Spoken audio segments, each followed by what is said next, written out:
something that sounds like a child of two, 'cause the cat's got your tongue when he's close to you. This situation, this indication, means you're in business with a thing called love. Hello, Dutch. Just make your mind up. You're gonna There's a little present for you guys from the syndicate.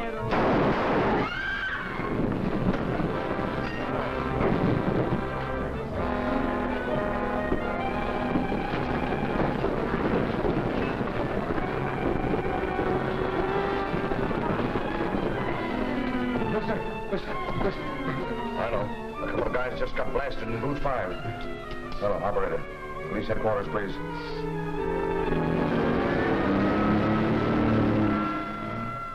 Positively amazing. A couple of guys get murdered in a crowded cafe and nobody sees it. Well, some of the patrons might have seen it. They lammed out of here right after it happened. You know who they were? Not by name, no. You're a big help to me, Smitty. Thanks. Lutz, I hear they went right by you. Yes, sir. Think if I took you down to Central and showed you a couple of photographs, you could identify them? Well, you see, sir, I was so scared, I couldn't take my eyes off their guns. I see. Well, maybe if you people spend a little time as guests of the state, it'll improve your memory, huh? Put them in the cooler, Blake. Yes, sir, Captain. What's the charge? I don't know yet. All right, folks. There's newspaper man, then, will you? All right, boys. The captain will see you now. Hello, Captain. Hiya, boys. At 11:05 p.m. tonight, Danny Denton and Dutch Kripe, alleged members of the Bugs Kelly mob, were shot to death here by persons unknown for reasons unknown. That's it, boys. Is that all, Captain? That's all I know. Weren't there any witnesses to the crime? There were. We couldn't find them. They ran before we got here. Well, wasn't that considerate of them? See you later. Don't lose your sense of humor, Captain. The job of a crime reporter is just as thankless as yours. Guess you're right, Jim. Oh, by the way, who's Bugs Kelly been squeezing lately? How would I know? I thought you and he were palsy-walsy. I get to know all the mugs. That's my business. Uh-huh. Well, next time you see Bugs, just tell him I was inquiring, eh? Okay, so long.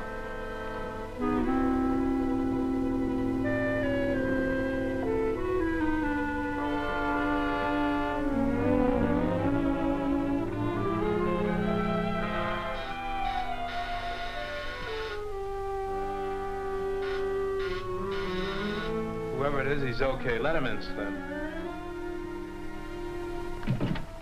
It's me. Is the big fellow in, Slim? Hi, Jim. Yeah, come on in. Hiya, Bugs. Hi, pal. Long time no see. Yeah. Hello, Lou. Ace. Pull up a chair, Jim, and tell me what's on your mind. Have you been stepping on anybody's toes lately? No. Why? I've got bad news for you. A couple of your boys were rubbed out last night at Smitty's Cafe, Vanny and Dutch. Did the coppers tag anybody? A few reluctant witnesses. But Captain Ferroni figures you know the answer. Well, it wouldn't be hard to run down the guys that did the job, but... Another crime syndicate killing, huh? What else? They gave me 30 days to join up with them, and the time was up yesterday. What a story that would make if I knew who was back of the syndicate. I wish I knew. You wish you knew. I'd give 10 grand for just one name. And I'm going to make it my business to find out who pulls the strings for the outfit you call Crime Incorporated in that column of yours.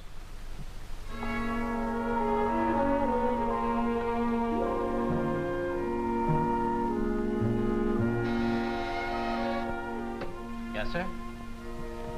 Have you a copy of the Daily News? Yes, sir. Refer to page 3, column 1. Yes, sir.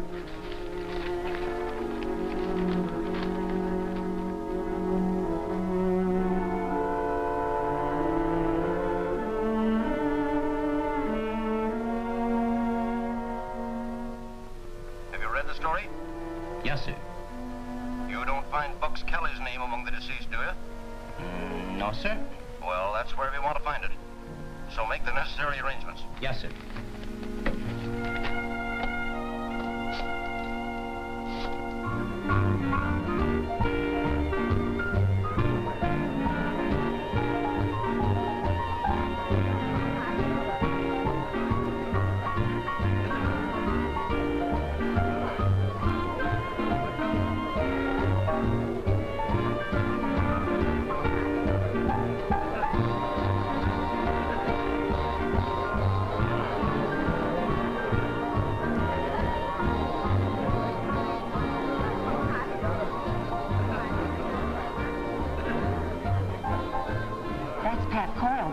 celebrated criminal lawyer. Isn't he handsome? Is he the one that always wins acquittals for his clients? Yes, that's him. And he certainly collects enormous fees. Who says crime doesn't pay?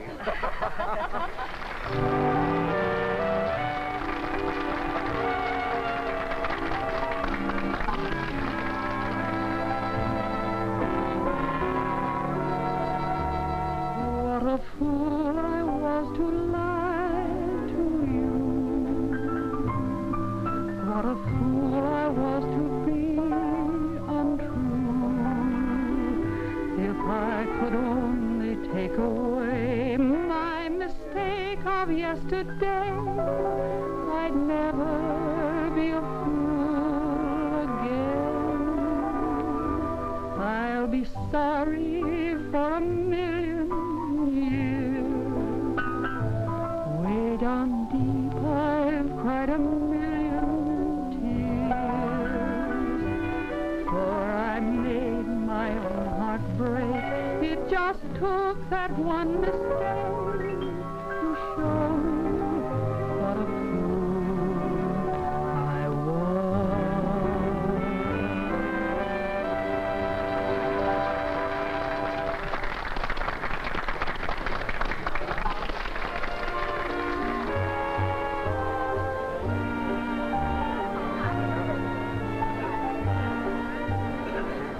Have you any roast lamb? Best in town.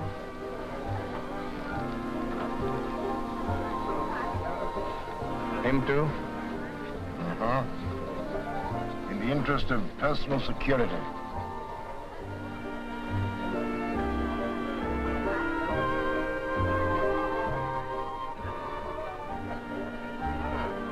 Hey, look who's here. Hello, Tony. What's cooking? Some nice roast lamb.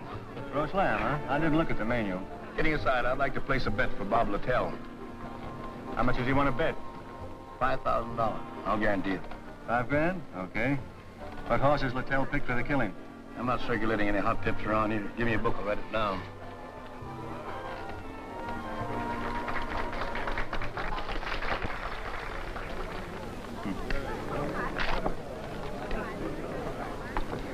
Well, I've got to go back to the office. Anybody going my way? Yes, I am. I've got to go, too. I've got a date. See you later, fella.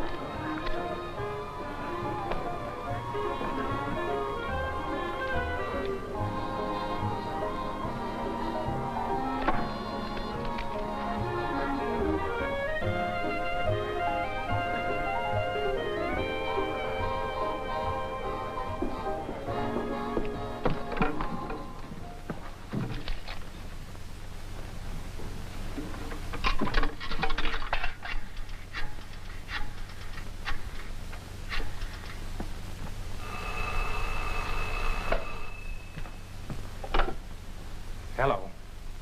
Oh, hello, Slim. Find out anything? Plenty, Chief. I found a place where they've been cooking the roast lamb. You don't say. Believe it or not, but I've just been sitting in at your wake. Where were they holding the services? Right where you had the hunch in the Club Boheme bar. Tony Marlowe gave the order for your execution, and Bob Littell us to do the trigger work. We've got to teach this syndicate a lesson they won't forget for a while.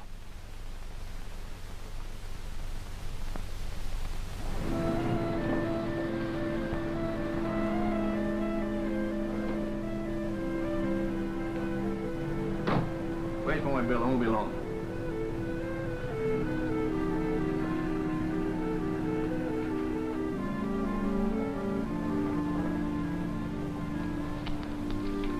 Come on. Put your hands down, bud. This ain't no stick-up. What do you want? Come on, let's take a walk.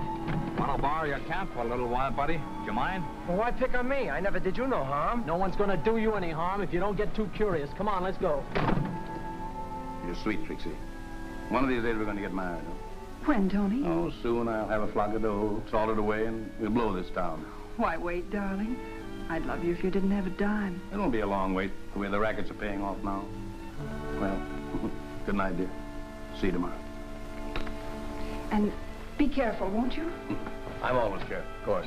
Good You know night. that.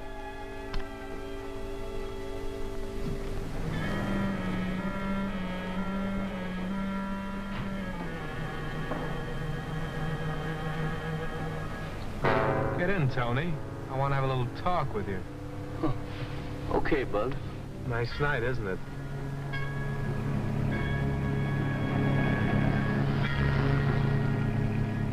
Do you mind telling me what it's all about? Not at all. I hear you've been giving out some hot tips to the horses. I thought maybe you can give me some. Somebody's been giving you the wrong steer. I never played the ponies. Stop stalling. I'm talking about the 5 grand tip you gave out tonight. Maybe this will refresh your memory. I see you recognize your handwriting. Well, how much you want, Bugs? Name your price and I'll get it for you, only just give me a break. Danny and Dutch didn't get a break. Somebody wrote their names on a piece of paper. Well, you wouldn't give me the works without giving me a chance to explain, would you? You wouldn't? Well, maybe that could be arranged, providing you'll do exactly what I say. Well, I'll do anything you want. I'll do... Then shut up until we get to where I'm taking you.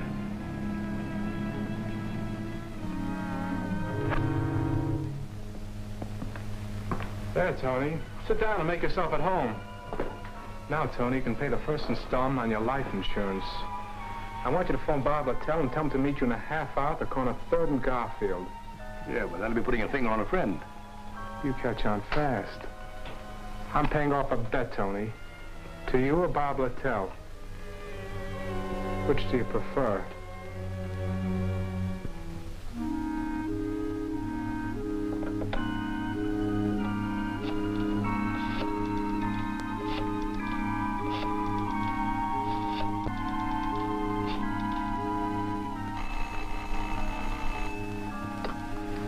Hello? Oh, yes, Tony. What's giving out? I want to get a message to Bob Littell. Do you know where he is? Sure, I can get a message to him. What is it? 3rd and Garfield, huh? Okay, Tony. Goodbye.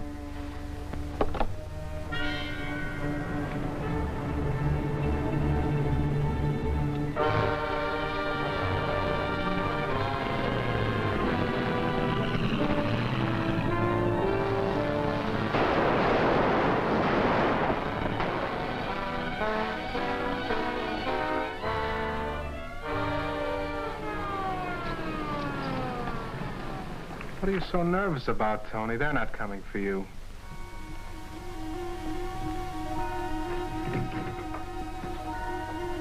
What's new, Lou?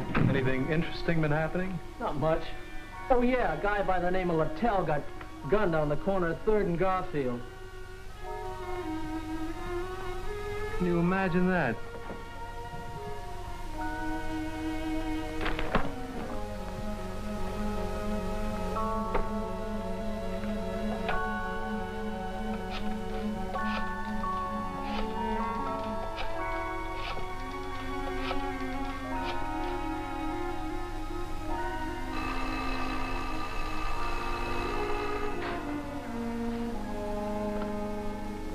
North speaking. Who? Bugs Kelly. Oh, quit your kidding. I'm not kidding, Barry. I just called up to tell you that Bob Littell lost the 5 grand bet Tony Marlowe placed with you.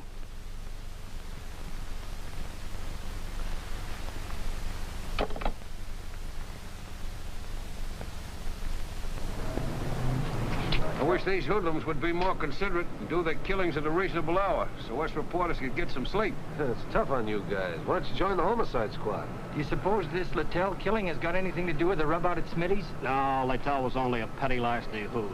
The guys that got it at Smitty's were big stuff. Say, what do you think about it, Jim? You got any ideas? I think there's a connection. I'm convinced that crime in our city's incorporated like any big business. If you know so much about it, why don't you write a book? That's just what I'm going to do, if I ever get time.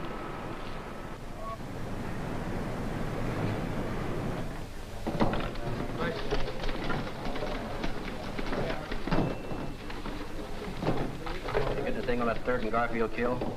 Not much. A 2-bit gunman, Robert Littell, caught 3 slugs of lead from a person to persons unknown. Just another gang reprisal killing. But I got onto something that's really something. I'll show you my lead as soon as I phone the city morgue.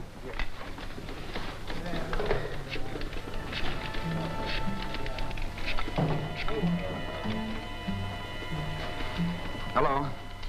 Stacy? Jim Riley speaking. I'm looking for a body. Male, about 5 feet 10, weight 185 pounds, wearing a tux with a flower in the lapel.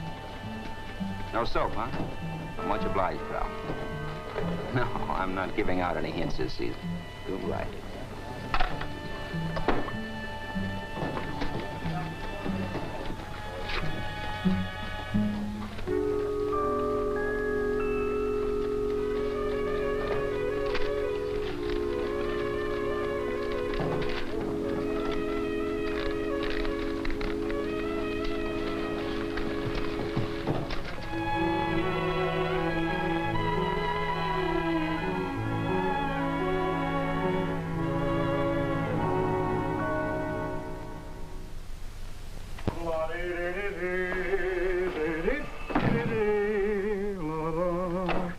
Jim Riley. Oh, hello, Bugs. Yeah, I got your message about 5 a.m. How do you expect me to keep up my social obligations when you guys keep me up all night looking at stiffs? What's on your mind? Well, I'd like you to do me a little favor, Jim. I'd like you to accompany me on a little trip to Atlantic City. It's a personal matter that's important to me. I'd like to, Bugs, but there's a certain story that's about to bust in my face, and my boss might object. Well, what's the story about? Maybe I can help you out. Well, there's a certain big-shot proprietor of a drink, dine, and dance emporium who took an unwilling taxi ride this morning. And his close friends are wondering what the fare is going to be to get him back. Seems to me I heard something about that. Say, how would you like an exclusive on how that story's going to end? How would I like to? Say, when do we start on that trip you mentioned? Okay. I know we're bound for Atlantic City, but what are we going to do when we get there? Well, I'm hoping you'll do me a big personal favor, pal. And if you do, I'll give you the news story of the year. Well, can't you give me a hint right now? Well, I suppose it would be worth something to you, wouldn't it, to know who's back of the crime syndicate? Would it? You know, I'd write a book. Bugs, I wouldn't be able to thank you enough. I'll show you how you can when we get to Atlantic City. And where we're going, don't call me Bugs. It's Mike Egan, my real name.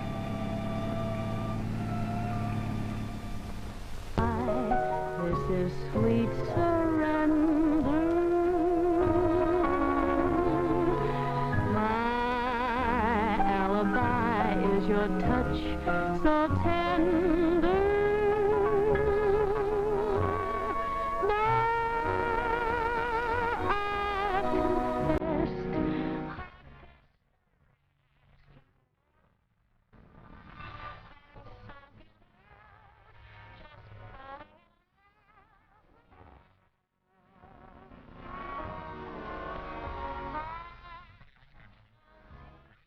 I'm not just talking about her singing.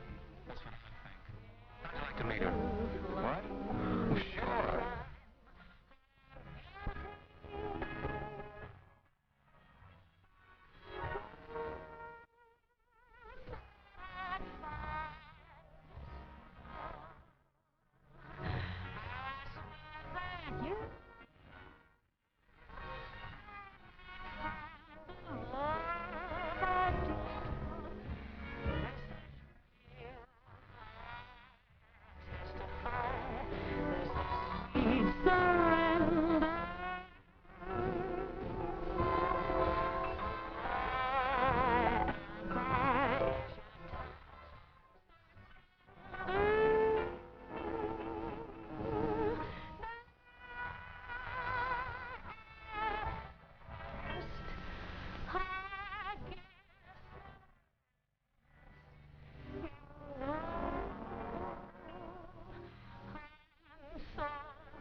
What are you thinking about, Jim?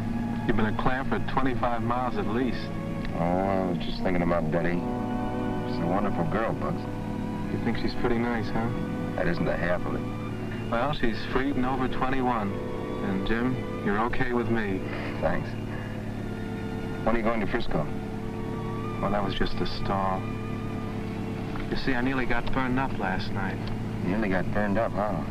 There, see what a close call I had? This was the order for my execution. Who ordered your execution? The operator of a popular night spot. Tony Marlowe, huh? Well, I can tell you this much. Tony Marlowe is one of the big shots of Crime Incorporated. And the deceased Bob Littell was hired to do the trigger work on you? Is that a good guess? Could be. But you can't prove it by him. That's why you grabbed Tony Marlowe. So you could sweat the names of the other big shots out of him, huh? How am I doing? Well, I know the fellows that picked him up, but I'm not giving out the names. But there's a rumor around that'll cost the syndicate $100 grand to get him back. It must be a big shot if they want to pay that much for him. Right. And it's my guess it'll be a bigger shot who'll do the paying off. Maybe the top man of Crime Incorporated.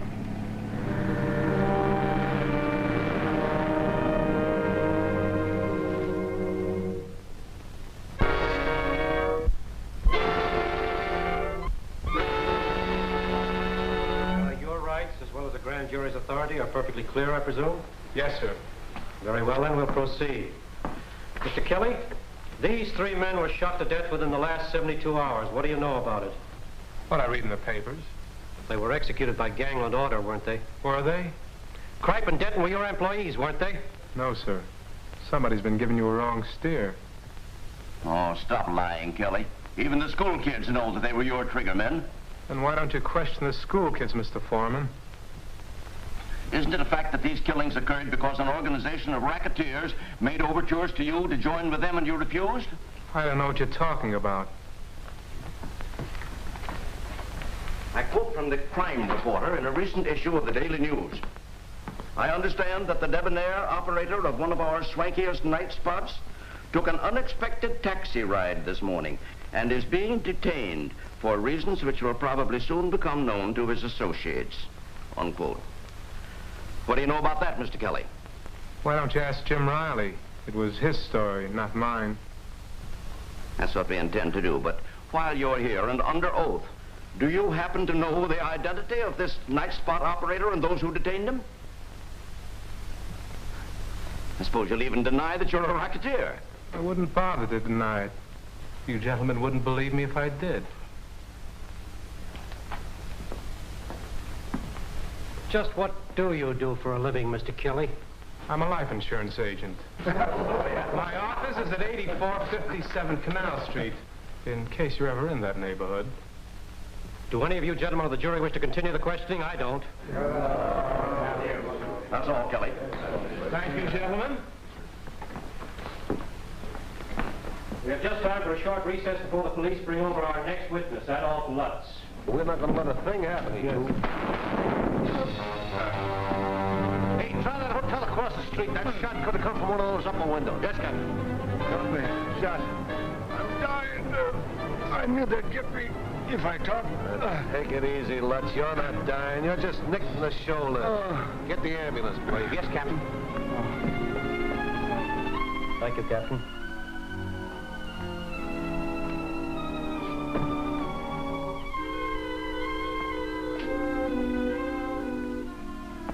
Gentlemen, I have some disappointing news for you.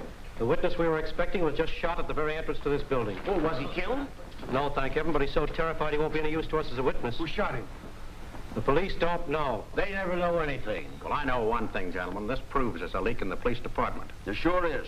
And if the invisible government we're fighting is more powerful than law enforcement, we're wasting our time. You're right. We might as well abandon our crime inquiry. Gentlemen, please. Look, I agree with you. These hoodlums do seem to have a temporary advantage over us, but I promise you we'll lick them.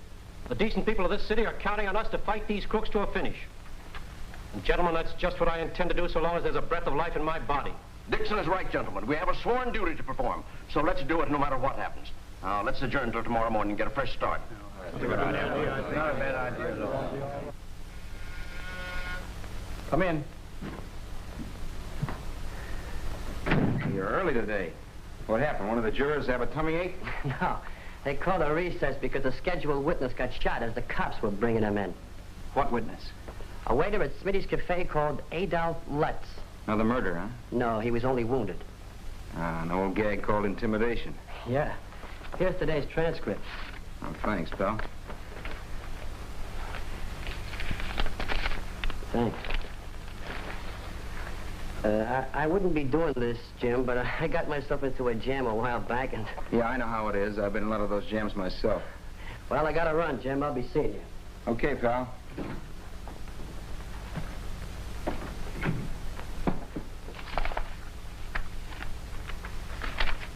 I don't get word from Tony pretty soon, that Trixie dame's gonna drive me nuts. Get your feet off the desk.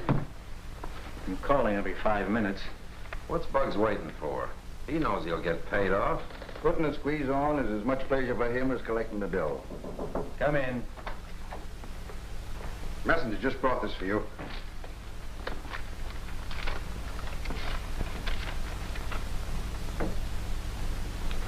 This is it, boys. My dear Barry, if you'd like to have the handsome Tony back in the syndicate, his taxi fare will cost you $100 grand. $100 grand? He must think that molar grows on trees. Tony ain't worth $100 grand. Wait a minute, there's more to it. I'll give you 24 hours to raise the cabbage, and you'd better kick through. Bugs. P.S. He isn't fooling. Tony. Well, what do we do now? This is too big for me to handle. I've got to go see a certain party. Stick around, boys. I'll be back shortly. It's Trixie again. Tell her everything's under control. I'll call her back later. It's time to contact the syndicate. Where's that phone number I got from Tony Marlowe? Oh, there it is. Come here and get an earful, Jim.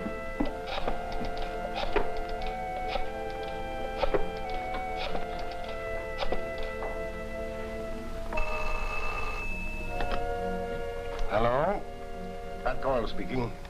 This is Bugs Kelly, Pat. Well, well, Mr. Kelly. What can I do for you? If you've got that $100 grand handy, I'll come over there and collect it. Mm-hmm. As counsel for Mr. Marlowe, that matter has received my attention. The funds you speak of are in my possession. However, I must have your assurance that my client will be returned safe and sound. Oh, yes, I'll take your word for it. When may I expect you? I'll be there in 20 minutes, and you can tell your syndicate triggerman to lay off. If there's any funny business, the joke will be on Mr. Marlowe. Syndicate? Triggerman? I don't know what you mean, Mr. Kelly. Are you kidding? Holy mackerel. Coyle. I just as soon believe the police commissioner was mixed up in this. But maybe Coyle is only acting as Tony's lawyer. Use your head, Jim. Pat Coyle's a syndicate big shot, and you can go to sleep on that. Well, I guess this will hold $100 grand. Will you give me a lift, Jim? Sure.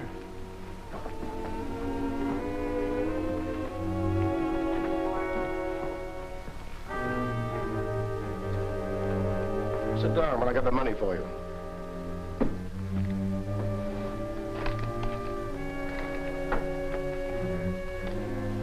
Oh, here we are. 100,000. I guarantee it.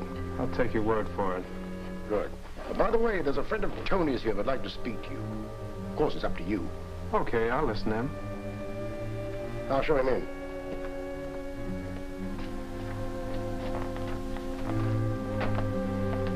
Hello, Barry. Well, what do you want? I want to talk a little sense into that thick skull of yours. I'm listening. You haven't a chance of fighting the syndicate. You might as well commit suicide. Yeah? Yeah. So why don't you join up with us?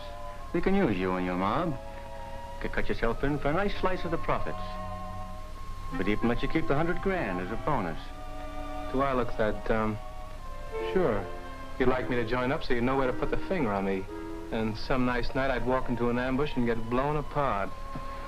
Good night, Barry. See you at the morgue.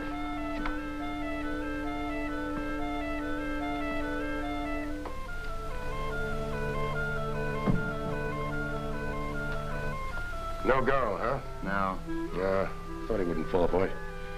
He's too smart. We'll get him later. As soon as Tony gets back. Well, Tony, you're back in circulation. Pleasant dreams.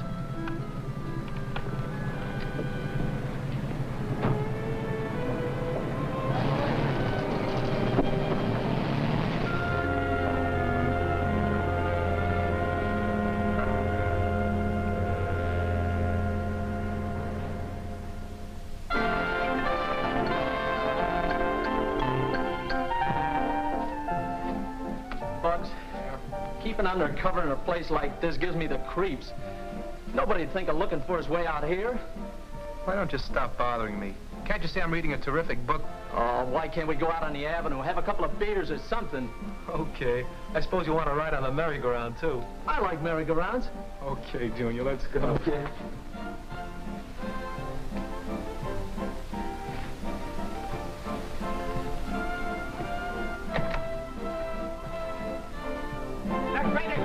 That you've ever seen in your life. And this, my friend, you're standing in front of is the Wax Museum. It's sensational, it's educational. Now, folks, I want you to step inside, see some of the famous and some of the infamous men and women of history. I want you to step inside and see the Chamber of Horrors, some of the torture implements used in the Inquisition. And, folks, I want you, above all things, to see some of the devices used in capital punishment. Hand me that, will you please, dear?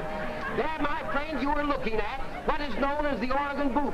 That, my friend, is used in transporting dangerous criminals from place to place to keep them from escaping. All right, step here and get your tickets ready. Come on, honey, this ought to be exciting. Maybe we ought to go on and learn something. Yeah, maybe we got the wrong slant on things.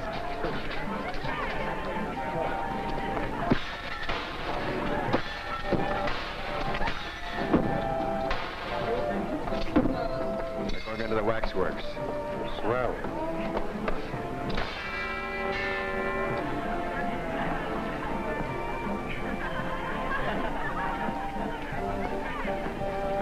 Hey, Lou. Who's that? I heard someone say she was Portia. Portia? What a mouthpiece that dame was. What mob did she front for? Oh, you dope. Didn't you ever read Shakespeare? Oh.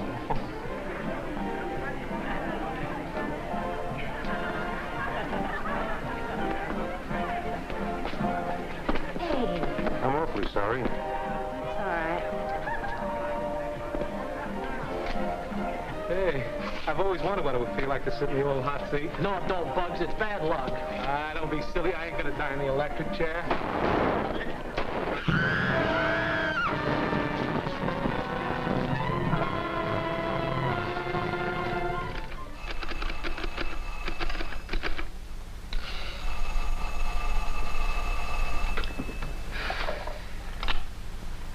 Jim Riley speaking. Oh, hello, boss. How's crime? Jim, I've got some news for you. Bugs just got knocked off. What's that? No. Yeah. I just got the flash from Coney Island. And here's one for the book. Bugs met his death in the electric chair at the waxworks. Yeah, I heard what you said. It knocked me for a loop, although I've been expecting it. No, I won't shed any tears. Yeah, he was a cold-blooded killer, yeah. Deserved what he got. Yeah. But, boss, not at the hands that dealt it to him. Well, perhaps you're right, Jim, but I thought maybe you wanted to handle the story. Well, sure, I'd like to.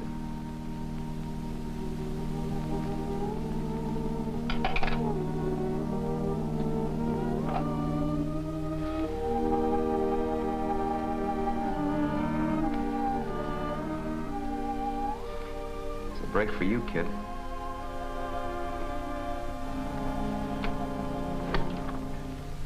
Oh, good evening, ma'am. I'm looking for Miss Betty Van Cleve. Do you know where I could find her? Miss Van Cleve moved away from here yesterday. You know where she went? No. She was very much in a hurry, and she didn't leave a forwarding address. I'm sorry. So am I. Thank you.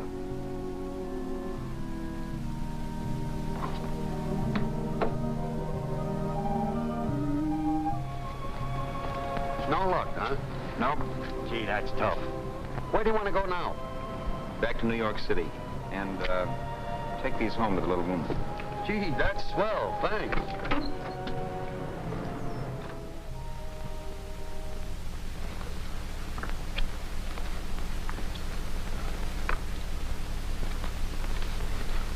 There's one of them. I'm sure that's one of them.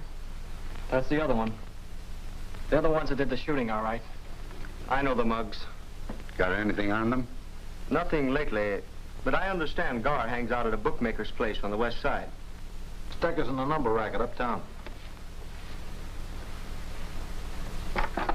Collins speaking. Send out a teletype order to pick up Judd Stecker and Eddie Gar, murder suspects. Thanks a lot to both of you. You've been a great help to us. Can we go home? Yes, I'll have one of my men take you. Now, don't tell anybody what you know about the crime. Not even your own families. We won't. Take them home, Hayes. Yes, Commissioner. Yeah? One of them coppers is on the wire. Okay. Barry speaking. Yeah, what's on your mind? How long ago? Have you got the names and addresses? All right, give them to me. Yeah? Yeah, I got it. Thanks for the tip.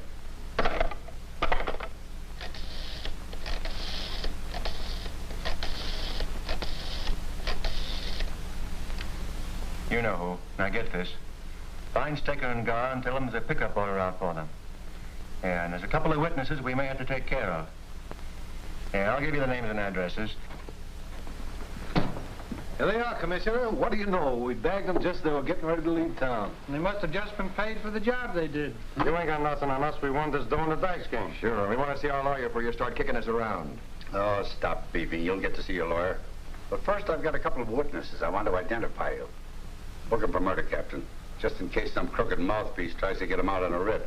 Take 'em, boys. Come on, boys. Let's go. Come on. You've got to register when you stay at this hotel. My congratulations to the department, Commissioner. You mean that? Sure. Read my column in tomorrow's Daily News.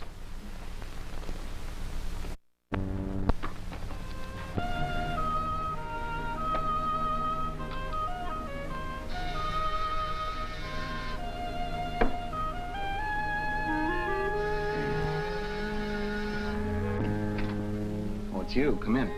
Hello, Jim. How are you? Here's yesterday's transcript. This'll keep you up to date. Okay. Thanks. Today's proceedings were the worst yet, with Dixon out of town. You got bored, so we had to take a vacation, huh? No. Eddie Gar sent word through his old lady that he wanted to talk. So Dixon trained up to the big house last night. Oh? You don't know what Gar wanted to talk about, do you? No, but I guess he's finding prison life too confining, and he wanted to cry on Dixon's shoulder. Well, I'm anxious to find out what they talk about. So if you find out, I'll wangle you a little bonus money. Okay.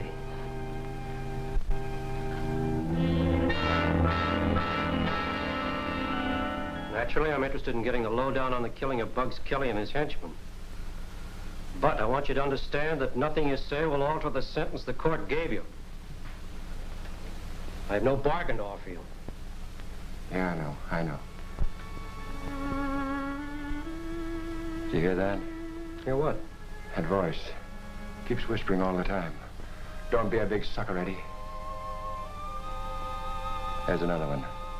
Saying the same thing. Don't be a sucker and take the rap, Eddie. When the guy who hired you to cool Bugs is strutting around having a good time. But who followed that gang to Coney Island, huh? I did. Who gave him a dose of lead? I did. Who took the manslaughter rap?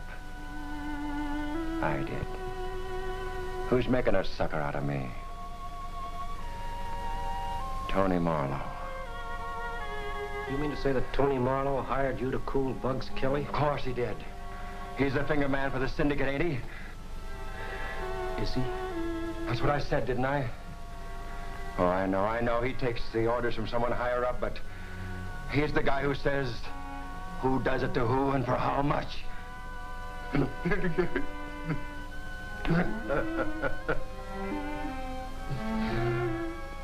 you put those notes in the form of a statement, I'll have Eddie sign it.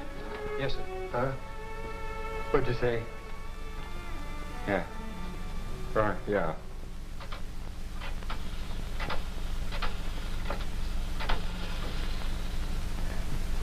Hello? Mr. Marlowe, please. Hello, Tony? This is Lucas. Yeah, listen. I gotta see you right away. I'll say it's important.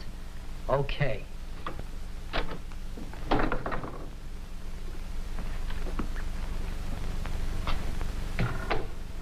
You're as nervous as a cat. What's the matter, pal? I've got some information for you this time that ought to be worth $5,000. $5 grand? It's got to be good to worth that kind of dough. Give me a little hint. Dixon went up to the state prison last night, and he's on his way back with plenty of dynamite.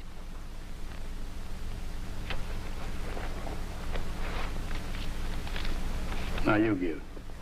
Listen, Eddie Gobb blew his topper and gave Dixon the details of the Bugs Kelly rub-out, naming you the finger man. Now, if you hurry, you'll have time to get undercover. So Dixon's coming back tonight, huh? Yeah, he's getting off the train at Wayside.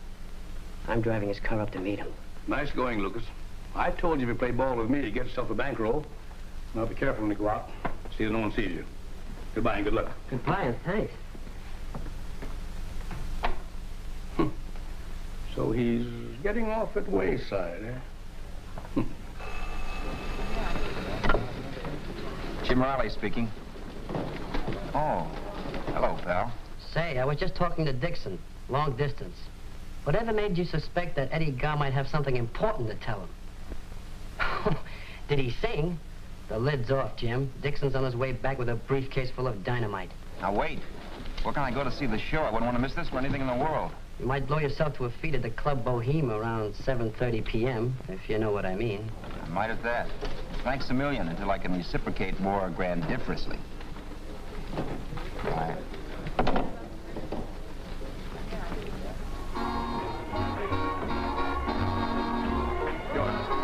Table for two. Hello, Jim. Hiya, Tony. Living in the lap of luxury, I suppose, huh? Could it be that my favorite crime reporter is taking the fall out of the old expense account? Could be. Take it easy. Ladies and gentlemen, for your pleasure, a new entertainer, and one I know you're going to like, Miss Betty Van Cleve.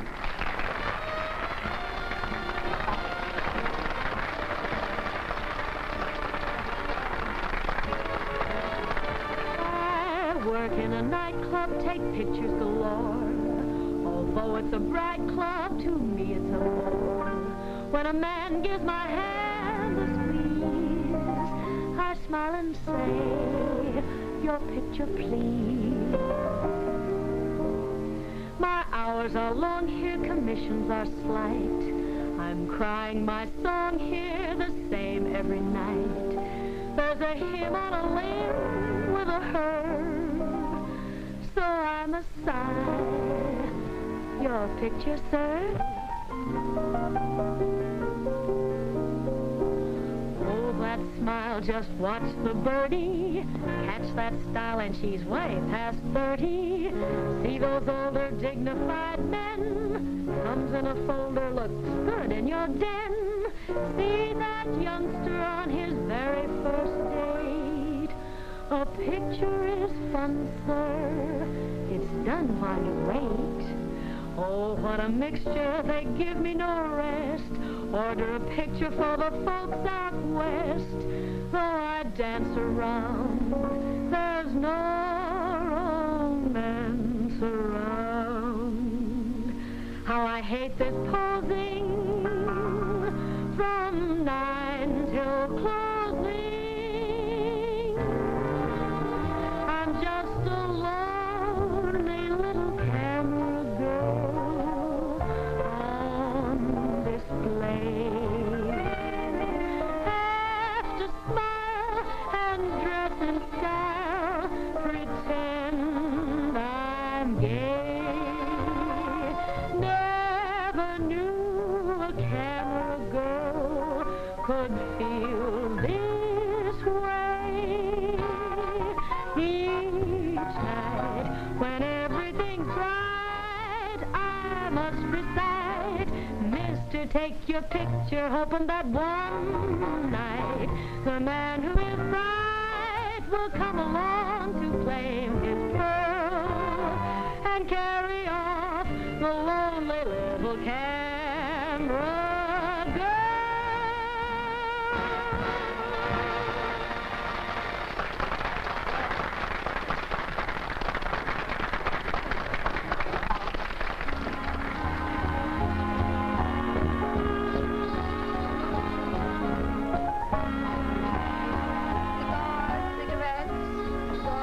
Gorgeous.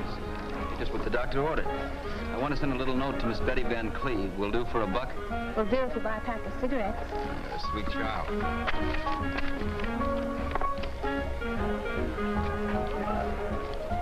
There. And if you bring back her answer, I can keep the change. Hello, Grace. Here's a note for you, Miss Van Cleve. Not to wait for an answer.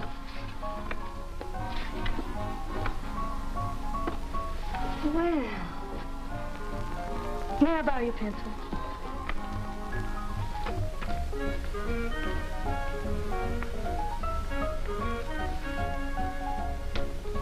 Thanks a lot. You're welcome. Well, well, a nice note for your first song, huh? Not at all. The gentleman's an old friend of the family. That's what they all say.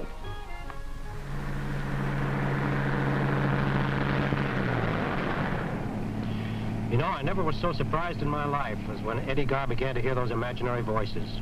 I never dreamed a cold-blooded killer like him would crack so quickly under confinement. I guess prisons are no fun. No. But what I've gotten here will definitely put Tony Marlowe in the electric chair. And maybe some of our distinguished citizens. You don't say. We've been blind as bats.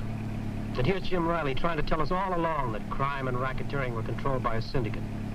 We paid no attention to it. And I'm ashamed to say there are indications that even Pat Coyle is mixed up in this.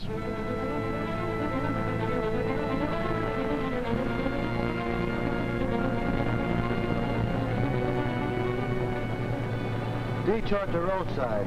Thanks.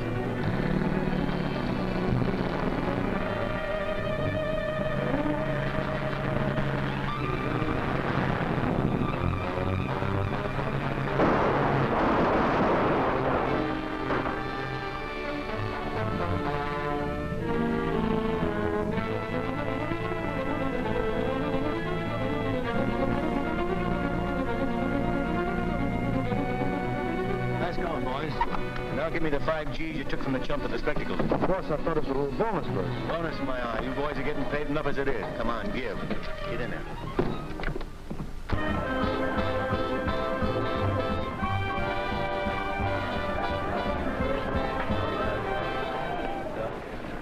You're under arrest, Tony.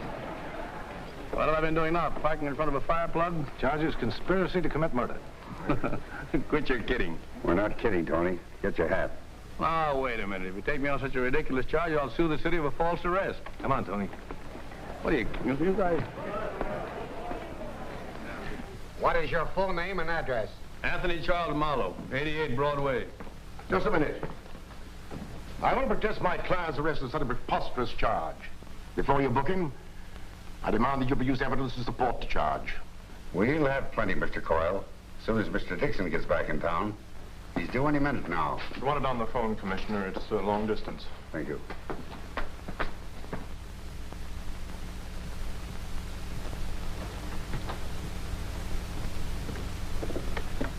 I'll take that long-distance call, Murphy. Hello, Collins speaking. Who? Oh, yes, yes. What's that? No. Where did it happen? I see. Hold the phone a minute. I'll have someone take down the details. Don't answer another question until they produce some proof to back their charge. Go ahead, Sergeant. We know what we're doing. If you do, Sergeant, I'll serve you with a writ so fast your head will swim. We'll have to turn Mr. Marlowe loose, boys. We have no evidence now to back up his arrest. What do you mean, no evidence? You said the deputy DA was bringing it with him. He was. But he and his secretary were murdered on their way here and the evidence stolen.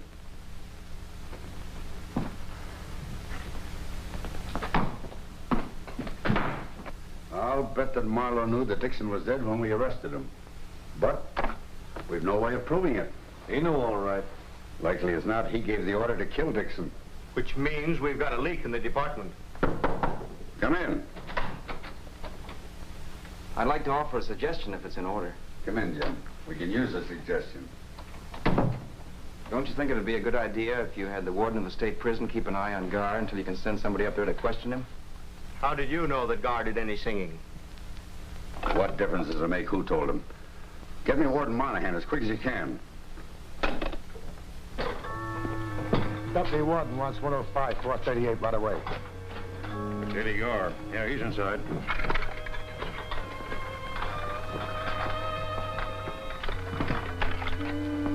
Where's Eddie Garnes? One up front. Went in the storeroom to get some sugar. Shut-eye, huh? I wouldn't know. 5 grand.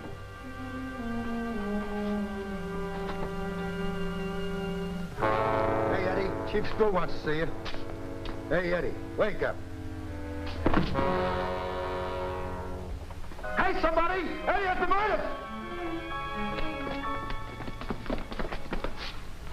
And when my book comes off the press in a week or two, I'm going to give each one of you guys a copy. Well, that'll be swell, Jim. We'd be glad to read it. Collins speaking. Oh, hello, Monahan. What's that?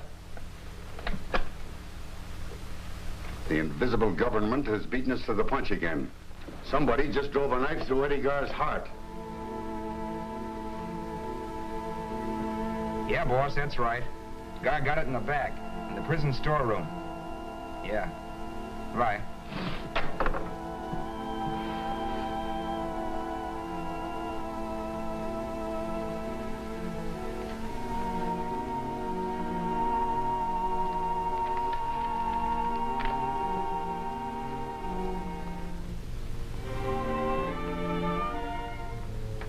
Holy mackerel. 2 o'clock.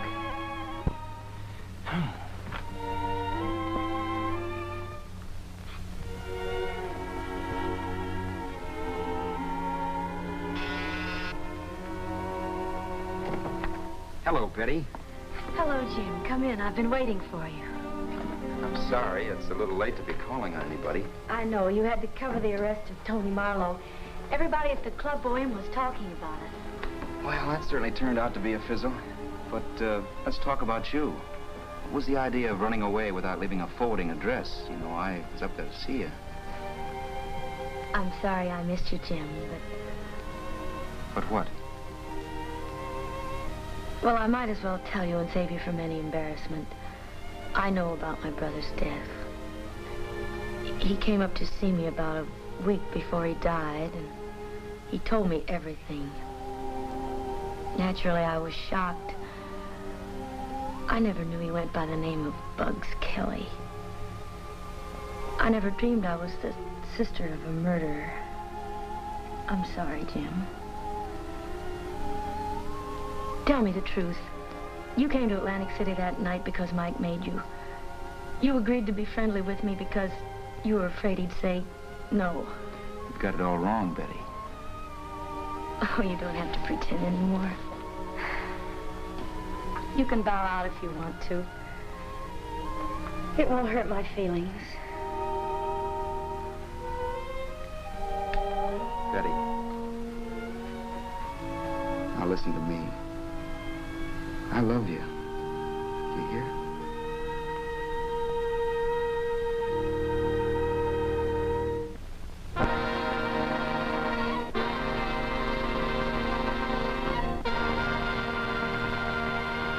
Gentlemen, as you all know, the purpose of this meeting is to form a secret committee to fight organized crime. And I mean wipe it out of our city once and for all. And we have to clean our own house, too. I hate to think that Dixon was murdered because someone in the department was a traitor to the cause of justice. But what else can I think? The public is up in arms, and rightfully so. Now, we've got to put an end to this crime wave or resign and let others more capable do the job. Now, which is it going to be, men? We'll clean it up, Chief. Clean it up, Chief. Gentlemen, as Jim Riley would say, this meeting of the Board of Directors of Crime Incorporated is now open for business. However, as chairman in the absence of our president, I want to sound a timely warning. We can't afford to have any more violence. Since it became necessary to eliminate the Bugs Kelly mob, our business has fallen off 16%. Mr. North, until public indignation dies down, I think you should have all marble games removed from school neighborhoods and operate bookmaking at a cover for a while. That goes for policy games and baseball pools as well. And during the lull, let's try and dig up some new competitive game, something different. That'll bring us a few nickels. Good idea.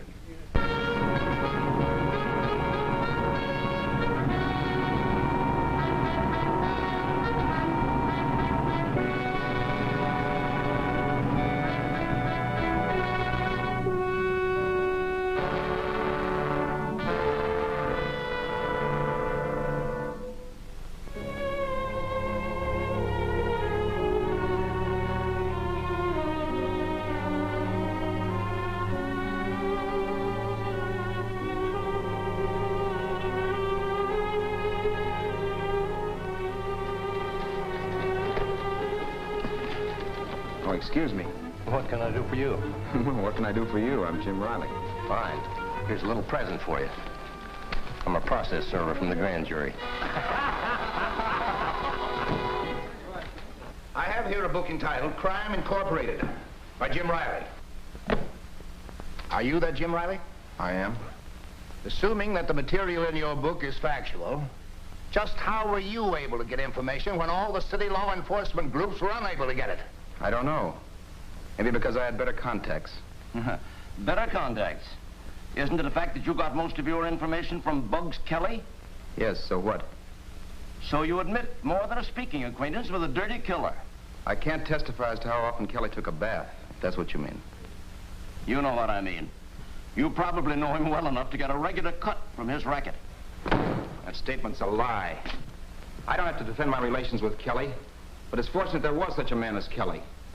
He was a killer, sure, but who made him a killer, I'll tell you. An organization of racketeers and greedy businessmen who formed a syndicate to monopolize all illegitimate business and sources of graft. Bugs wouldn't line up with them. Bugs' futile fight to stay independent is the reason that you're here, gentlemen.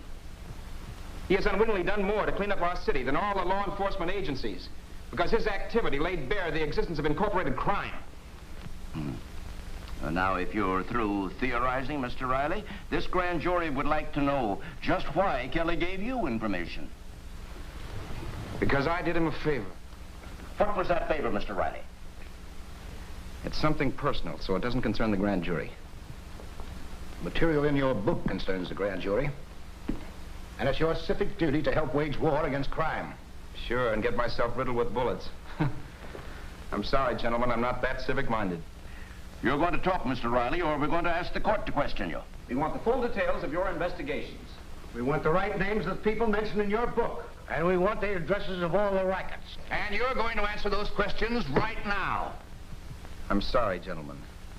The confidence between a news reporter and his source of information is just as sacred as the confidence between doctor and patient, lawyer and client, or priest and penitent. Riley, we'll give you 24 hours to think it over. And bear in mind, your continued defiance will render you liable to a charge of contempt. You're dismissed. Thank you, Mr. Conroy.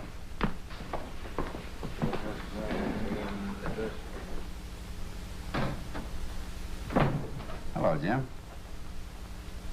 Well, you don't look so happy. The grand jury been giving you the works? Yeah, I got to go back and answer some questions or else. Maybe you'd rather talk to me. You know me better than that. Oh, you don't understand, Jim. I want you to join our secret committee for driving the rats out of town. Who's on the committee? Just a few of the men we can trust, like Ferroni, Finch, Westover, and the foreman of the grand jury. Clark? Yeah. You see the point? If you join our committee, the jury will have to lay off you. Yeah, I see the point. And you might be needing some protection for that charming young lady you've been calling on at a late hour.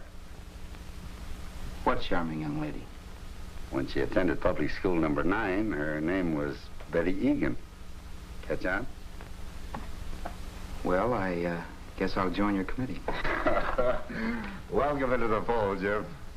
Oh, I read your book last night, and I was able to identify quite a few of the characters. Now, tell me if I'm wrong. Tony Marlowe is finger man for the syndicate? And one of the big shots. And Barry North's the payoff man. For the small jobs, like killing competition. Well, just where does Pat Coyle fit into the picture? He could be the president or the chairman of the board, since he paid Bugs Kelly $100 grand for the life of Tony Marlowe. Oh, so that's how it was. Got any leads we can follow up? Yeah, I've got a couple of leads, but it will require dictaphones and camera traps. Well, this is not an ethical fight. What are they? Well, for one, an old and reputable firm, National Brokers Incorporated, on the 6th floor of the arcade building, which Tony Marlowe finds it necessary to visit now and then. And another hits pretty close to home. Let's hear it. Well, some of your force have been making calls on the International Export Company on the 5th floor of the arcade building. What kind of business would they be wanting with an export company? It's just a front. It's the headquarters of Barry North. Here's a list of the callers.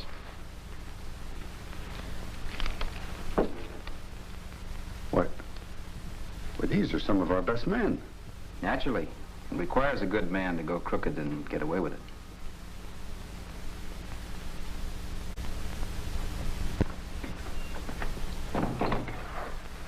Greetings, board members. Greetings, Mr. President. Gentlemen, I have just come from a meeting of the Secret Police Committee, and I am genuinely worried. Jim Riley has become a member of the committee, and there's no telling what he knows of our syndicate activities. What do you propose, Mr. President? I'm afraid it will be necessary to eliminate the Secret Committee. You realize what you're proposing? I, for one, can't subscribe to such drastic measures. Nor I. Your suggestion is insane. Perhaps you two gentlemen would prefer the electric chair. Take it easy. Come, gentlemen, we're wasting time. I propose the immediate elimination of Jim Riley and Miss Betty Van Cleve, an entertainer at the Club Bohème. Mr. Gable, will you give us a report on your investigation of Miss Van Cleve? Betty Van Cleve is just a professional name. She was christened Betty Egan and is a sister of the deceased Bugs Kelly. All those in favor of the elimination say aye. Aye. Contrary, no. All right, Tony, the matter's in your hands. Just a minute, Tony. This can't be the usual gangland rub-out. It will have to look like an accident. Okay, I'll have the boys put him in the Riley car and shove him over the Palisades.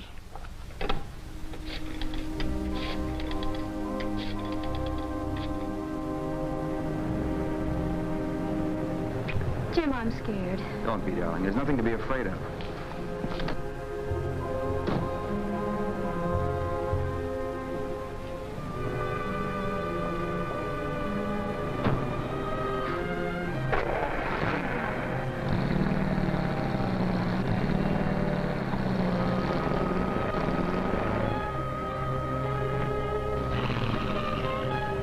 Did you see that man?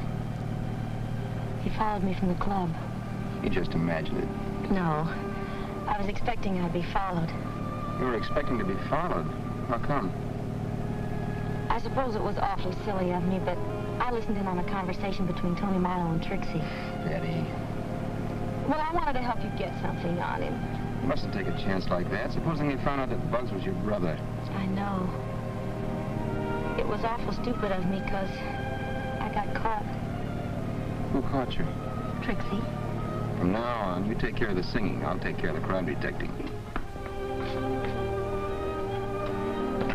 I'm sure we were followed. Yeah. Jim, don't you think...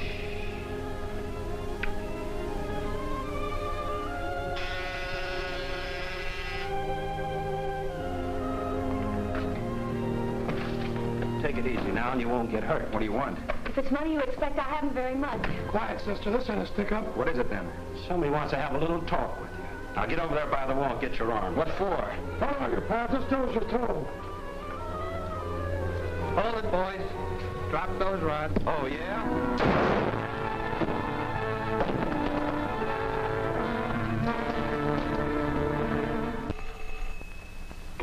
Collins speaking. Yeah? Okay. This is it, Peroni. Let's go.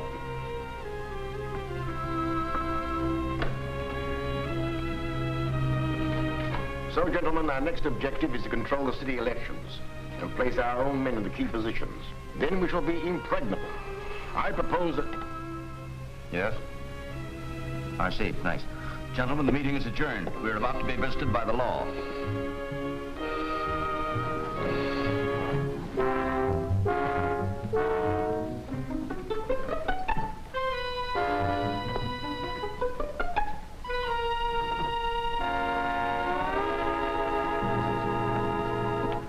Well, good evening, gentlemen. What brings you here? As if you didn't know, Mr. Coyle.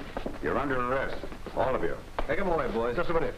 Have you a warrant for our arrest? I am. Would you like to see it? No, thanks. I still think this is a gag. What's the charge?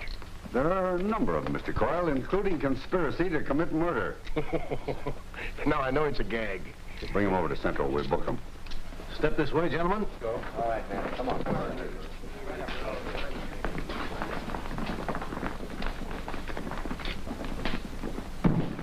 And now, Captain Finch, I think it's about time you joined the rest of the rats. Me? You. I'll take your gun if you don't mind. There aren't enough words to express my contempt for a crooked officer. You've got nothing on me. Your partners in crime, Sergeants Busby and Hess, are already locked in a cell. And I hope the three of you burn for this. He's only bluffing, Captain. He'll have to release us when he can't produce enough evidence to bind us over for a hearing. You're mistaken this time, Mr. Coyle. In 30 minutes, the evidence will be shown you and the grand jury in Captain Ferroni's squad room. Gentlemen of the jury, as district attorney, I'm about to present some evidence collected by our police department in its effort to suppress crime. This is not regular procedure, but I'm going to gamble that it will bring this case to a quick conclusion. You said it, Conroy. It certainly is not a regular procedure. Go ahead, Sergeant. You turn out those lights, please. Right.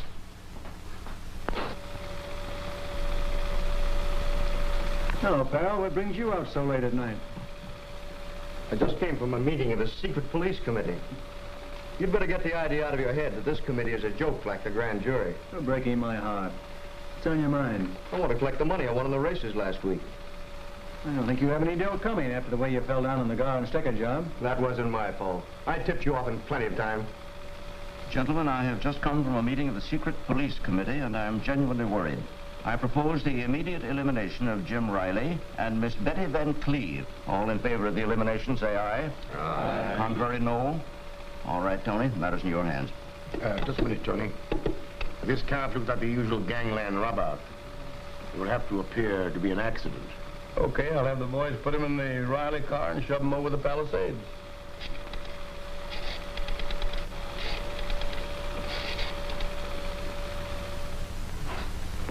All right, boys. Take the prisoners back to jail.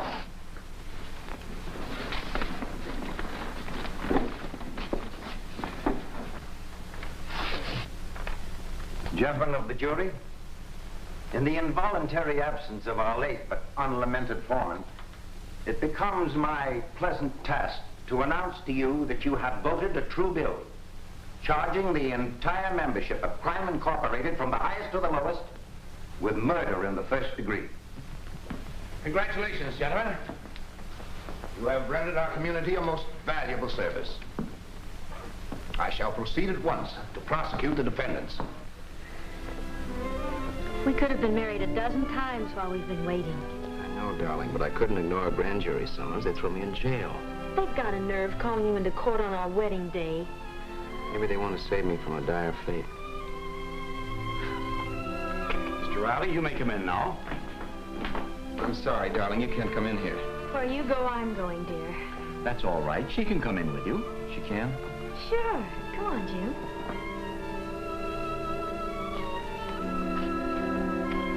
Hello, Jim. That subpoena was just a gag. The grand jury wants to express its appreciation for your splendid work in helping to fight the invisible government in our city.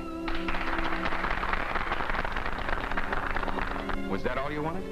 Well, yes. Why? Well, if Betty and I had known that, we could have gotten married before we came over here. What's that? Does somebody want to get married?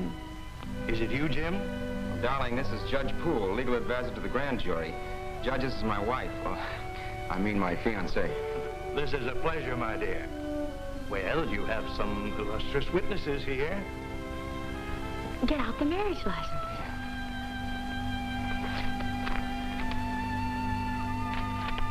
Please join hands.